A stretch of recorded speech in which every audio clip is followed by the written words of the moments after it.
বেশ কিছুদিন ধরেই ভিডিও ছাড়া হয় না। আমি রোস্ট রান্না করব। বেরেস্তা ভেজে নিয়েছি। মাংসে গোলমরিচ, লবণ, ভিনেগার দিয়ে মাখিয়ে রেখে ভেজে নিব। ভাজা হয়ে গেছে, তুলে নিব। একটা মশলা করে নেব।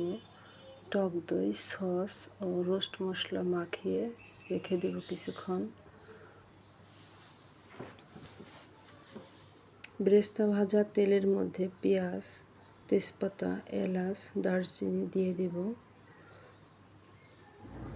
হালকা ভেজে নিব। 2 চামচ পেঁয়াজ বাটা, 2 চামচ রসুন বাটা, 2 চামচ আদা বাটা, 1.5 টেবিল চামচের মতন জিরা বাটা দিয়ে মশলাটা ভালো করে কষিয়ে নেব। লবণ দিয়ে দেব। মশলার মধ্যে চিনি দিতে ভুলে গেছিলাম, চিনি দিয়ে মেখে রেখে দিয়ে দেব।